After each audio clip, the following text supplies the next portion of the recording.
So this is my potato cheese soup, or one of my potato cheese soup recipes, I should say. I do a couple different ones. And all I'm going to do is I'm going to peel these potatoes down, get them cubed to a manageable cubing, put them in a bowl of cold water. That way they don't turn brown on me, and I can keep peeling. And I also have another video going at the same time. I got to kill two birds with one stone today. It's already 4 o'clock, and I work to 10. Well, it works out by the time I get done and everything about 11 hours the next 2 days. Which, you know what? I mean, it's a good tired when you get home, but it's really nice not to have to cook. So I've got another meal going that I'm going to be eating the next 2 nights, or my husband will be, and lunches and all kinds of goodies. So in this soup, even though it's for day after tomorrow, it will be just perfect because all the spices, everything will kind of marry in. The nice thing about potatoes, my chickens love potato skins. I don't know if they're weird, but they do. I go out there, throw them out there, and voila, they're gone. So you don't actually necessarily have to have a pig. It's a nice starchy vegetable. It's starting to get cold at night for them, so I'm probably going to give them a suet, and I will do a video on a homemade suet for chickens. Here pretty quick.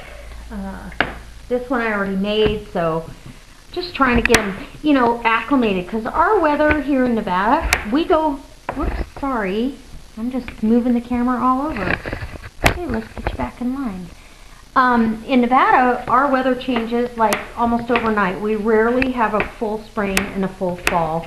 And so the animals that are outside feel this tremendously. Okay, I'm going to take you completely off that cutting board. That's making me crazy. Okay, so I'm going to continue to cut and peel potatoes, and I'll bring you back when I'm a little further along. Alright, I'm back, and I forgot, I just fed the chickens, gave them the potato skins, and I gave them some fresh broccoli. Rabbits and chickens love broccoli, okay? And I bought extra bananas today, and I didn't need bananas. I thought I was out, and I wasn't. So guess what? The rabbits got bananas, and if you read online, it'll say that chickens don't like them, but they love them. They will jump up and try to grab them from me. So anyway, I've got to do an onion. The yellow onions I have are as big as somebody's head, and I really don't need that much in this soup. I need just a, you know, a medium to large onion in there, and that's really it. I got the potatoes on sale. 5 pounds were 97 cents. So this is a really reasonable meal if you think about it. An onion. I've got the bacon that I'm going to use is bacon that I canned in half-pint jars. I just want bacon flavor. I don't need tons of bacon through there. First off, it's not good for you. And alright, I thought I'd bring you over. I got my onion chopped. I'm preheating this cast iron. It's an enamel coated cast iron skillet, or La Crusade, or whatever they call them. I don't know. I got it for Christmas one year from my whole family. when I brought it home, it's kind of funny because they all gave me gift cards for the same place, and I went and bought this pot that I absolutely love. It lives on my stove. They asked me, well, where's the rest of the cookware? And I'm like, no, this is it. This is a lifetime investment. So this is my canned bacon. Now, this is a half-pint jar, and I canned it back in May, and it's just ends and pieces. I want the fat, and I want the bacon flavor, so I don't need to, gotta be careful, I don't want to chip nice seal. I don't want to chip my jar. Oh, it smells amazing. And I buy really good bacon for this. This is the perfect size to put in soups or stews. And I don't have to risk the horrible fate of wanting to cook it up and make BLTs. Because I am a bacon lover.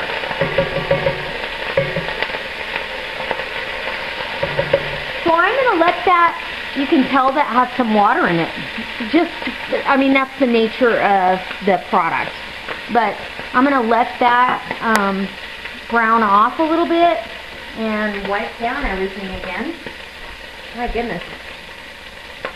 And then we'll, after I brown that, we'll saute the onion. And really all I'm doing is, this bacon was not cooked when I canned it. So it has had no browning. I am going to try it next time to brown the bacon first and then can it and see what happens. You know, raw packing is one thing. And these are nice. This is just a perfect amount. If you look, let me lift you up without making a bunch of noise, I hope. If you look in there, it's just exactly what you would want for a pot of soup or stew. And yum.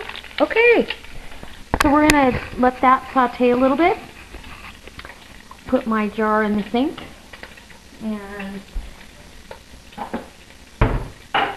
so, like an ends and pieces container of, or package of bacon is about $6, $7. And sometimes they go on special, but when they do, boy, I buy them. And they last forever in the fridge, let alone in this situation. So now I have bacon flavor in this. I've got some chunks of bacon as well. It will break up because it's been pressure canned. But, and I'm going to add some garlic. And I'm going to go easy because I've got 2 meals going here at one time. So I'm going to put in a heaping, no, maybe a heaping 2, 3 tablespoons of garlic. Garlic is what keeps us healthy.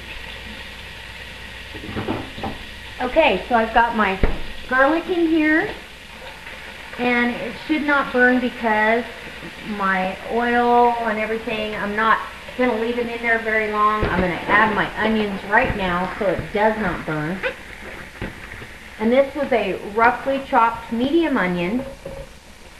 And I'm just going to bring that down, let it sweat a little bit. And, oh, and then we get to add the chicken stock and the potatoes and water and let this go. This sauce to go on there. And so I've got that was about, right there was about a tablespoon of butter. I'm going to melt that down. And then I have a pound of Velveeta that I'm just going to slice up. Just so it breaks down better. And we'll turn that down. I don't want the butter to burn, right? So Velveeta does melt and take a sauce much better than some other cheeses. I am going to add cheddar, and I have this little, let's see, what size is this? It is 8 ounces, so it's a half a, no, is it a cup? No, it's a half a cup. No, cup. This is 1 cup, sorry. I'm like, how many ounces is that? 8 ounces is 1 cup, so that's 1 cup of half and half. And I am going to ladle off and put in a bowl some of my broth from this. Most of the time I just actually cover the potatoes. I don't go much over that, but this is some really good stock. So even if I don't use it, I will use it over some dog rice or something. Nothing is going to go to waste here in this household. Okay. Whoops. Hold on to the camera. I know this might be a little, I don't know. I just put my cheese sauce in here, so I'm just stirring it in. And I'm probably going to add that stock back in because this is too thick. It's a big pot of soup, and I don't want it too thick. I mean, it's getting there. I wanted a hearty soup, but I don't want it too thick because the starch in the potatoes will change things too. So anyway, I hope this inspires you to do something different. Maybe make a soup you haven't made in a long time. Everybody makes the soup. It's not like I created the wheel. I just brought it back to you and said, hey, make me some potato cheese soup. Anyway, all right, you guys. I hope I see you next time, and thanks for watching.